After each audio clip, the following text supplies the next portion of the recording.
नमस्कार दोस्तों, कैसे आप सभी? तैयारी कैसे चल रही है आप लोगों की? जो परीक्षाएं आ रही है, घबराहट हो रही होगी, कुछ छूट रहा होगा, कुछ याद रह रहा होगा। ऐसी ऊहापोह की स्थिति में नहीं रहना है, बहुत ही कॉन्फिडेंस से आगे बढ़ना है। और आपने अपने आप को सबसे बेस्ट तैयारी मानते हुए तैयारी के रूप में एग्जाम के लिए तैयार करना है।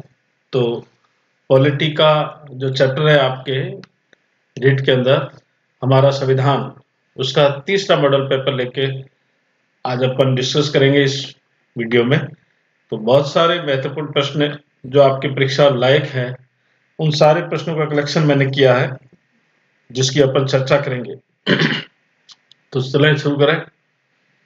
प्रश्न संख्या 1, संविधान सभा की स्थापना कब की गई थी? संविधान सभा की स्थापना कब की गई थी? बहुत अच्छा प्रश्न है, घुमा के दे रहा थोड़ा एग्जाम।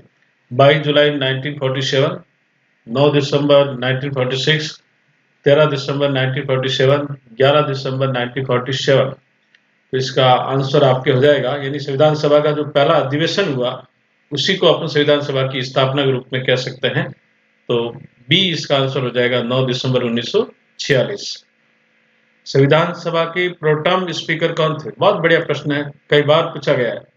प्रोटम स्पीकर जो कि वो लिख सकता है अस्थायी अध्यक्ष या तत्कालीन अध्यक्ष, ऐसा लिख सकता है। मुख्य प्रोटम स्पीकर कौन थे, ऐसे प्रश्न आ सकते हैं। Doctor Rajendra Prasad, doctor B R. Ambedkar, G V. Mavalankar, doctor Sachchidananda. D इसमें राइट हो जाएगा आपका, डॉक्टर सच्चिदानंद सिन्हा।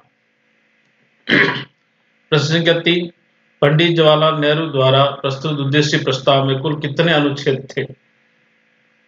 ठीक है ना? तो 8, 7, 6 और 21। ए राइट हो जाएगा इसके अंदर आपका 8। प्रश्न संख्या 4, संविधान सभा में ऑस्ट्रेलिया के संविधान से प्रेरित उद्देश्य प्रस्ताव को 13 दिसंबर 1946 को किसने प्रस्तावित किया था? तो आपको मालूम है कि संविधान सभा का जब तीसरा अधिवेशन शुरू हुआ 13 दिसंबर 1946 को, तब संविधान कैसे कार्य करे, इसी सभी को लेकर के ऑस्ट्रेलिया के संविधान से प्रेरित उद्देश्य प्रस्ताव लाया गया था। और वो लाने वाले व्यक्ति थे सरदार पटेल, पंडित जवाहरलाल नेहरू, जे.बी. कृपलानी या डॉक्टर राजेंद्र प्रसाद। इसमें बी राइट हो जाएगा आपका, सरदार पंडित जवाहरलाल नेहरू।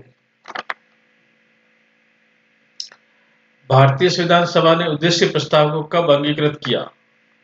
22 जुलाई 1947, 9 दिसंबर 1946, 11 दिसंबर 1947, 13 दिसंबर 1947।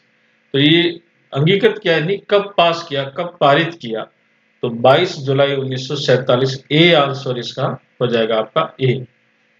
प्रश्न संख्या 6, स्वतंत्र भारत की संविधान सभा के अध्यक्ष कौन थे?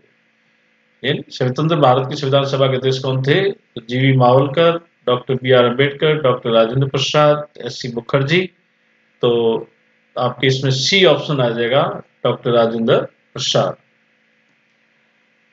प्रश्न संख्या 7, संविधान प्रारूप समिति में सदस्यों की संख्या कितनी थी? 6, 7, 8, 4। तो इसमें टोटल सदस्य संख्या डॉक्टर अम्बेडकर सहित मिला के 7। बी ऑप्शन सही हो जाएगा इसके अंदर। प्रश्न संख्या 8, डॉक्टर अम्बेडकर की अध्यक्षता में संविधान प्रारूप समिति का गठन संविधान सभा द्वारा कब किया गया? 29 मार्च 1947, 29 जुलाई 1947, 29 अगस्त 1947, 29 जून 1947। सी इसके अंदर ऑप्शन सी हो जाएगा, 29 अगस्त 1947। प्रश्न संख्या 9, संविधान प्रारूप समिति के सदस्य डी.पी. खेतान की मृत्यु हो जाएगी तो उसके बाद उनकी जगह पर किनको सदस्य बनाया गया? T. Krishnamachari, N. Madhava Rao, B L. Mitter, K M. Munshi. A इसमें से हो जाएगा आपके टी. कृष्णमाचारी। प्रश्न संख्या 10, संघ संविधान समिति के अध्यक्ष कौन थे? प्रश्न संख्या 10 के अंदर संघ संविधान समिति के अध्यक्ष, देखिए संविधान समितियां दो बनाई थी, एक तो संघ संविधान समिति बनाई थी और एक बनाई थी प्रांतीय संविधान समिति। तो संघ संविधान समिति का दायित्व था पंडित जवाहरलाल नेहरू के पास, इस हिसाब से इसका ऑप्शन हो जाएगा आपका ए। और प्रांतीय संविधान समिति आगे जाके बनी थी, तो उसके अध्यक्ष थे डॉक्टर राजेंद्र प्रसाद। चलिए ये आ गया अगला प्रश्न 11। देखो प्रांतीय संविधान समिति के अध्यक्ष कौन थे? तो ये तो सीधा है, डॉक्टर सरदार पटेल की जगह डॉक्टर राजेंद्र प्रसाद। डी ऑप्शन इसका सही हो जाएगा। 12वां प्रश्न है, भारतीय संविधान सभा का मुख्य एडवाइजर कौन था? देखिए एडवाइजर शब्द लिखा है एग्जामिनर ने, यहाँ सलाहकार हो सकता है, या एडवाइजर शब्द है वो मुख्य सलाहकार लिखा ही आता है। एडवाइजर कौन था? एडवाइजर है आपके BN राव यानी बेनेगल नरसिम्हा राव। बी ऑप्शन इसका सही हो जाएगा आपके। प्रश्न संख्या 13, संविधान सभा की कार्यवाही किसके प्रस्ताव से शुरू हुई? यानी संविधान सभा की कार्यवाही है वो कौन सा प्रस्ताव लाया गया था? उद्देश्य प्रस्ताव लाया गया था। उद्देश्य प्रस्ताव रखते ही संविधान सभा की कार्यवाही शुरू होगी। तो उद्देश्य प्रस्ताव किसके द्वारा रखा गया? इनडायरेक्ट रूप से पूछ रहा है ये। तो डॉक्टर अंबेडकर, पंडित जवाहरलाल नेहरू, के मुंशी, सरदार पटेल। तो बी ऑप्शन सही हो जाएगा इसके अंदर, पंडित जवाहरलाल नेहरू, जिन्होंने 13 दिसंबर 1946 को इसको पेश किया था और 22 जनवरी 1947 को ये क्या हो गया? पास हो गया। प्रश्न संख्या 14, किस प्रस्ताव में कहा गया है कि भारतीय संघ और उसके राज्यों में समस्त शक्ति का मूल स्रोत जनता होगी? कौन से ऐसे प्रस्ताव में कहा गया था?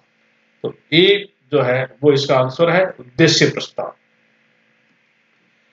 किस प्रस्ताव में कहा गया है कि भारत एक पूर्णतया स्वतंत्र एवं संपूर्ण प्रभुत्व संपन्न गणराज्य होगा? कैबिनेट प्रस्ताव में, किस प्रस्ताव में, अगस्त प्रस्ताव में, उद्देश्य प्रस्ताव में? तो इसमें भी आपका आंसर है वो उद्देश्य प्रस्ताव होगा और इस हिसाब से इसका ऑप्शन हो जाएगा डी। पॉलिटी के प्रश्नों में कहीं भी आपको घबराने की जरूरत नहीं है। प्रश्न आपके जो आप प्रैक्टिस कर रहे हो इन्हीं प्रश्नों में से प्रश्न बैठ सकते हैं और बैठते भी हैं, बैठते आए हैं। इसलिए पॉलिटी और करंट में किसी प्रकार आप डिस्कस नहीं करें। डेली मैं आपको एक एक दो दो वीडियो डेली डाल रहा हूँ, उसको पढ़ें, प्रैक्टिस करें, साथ साथ में चैनल है वो सब्सक्राइब करें और यही आपका एक सहयोग रहेगा। थैंक यू, धन्यवाद।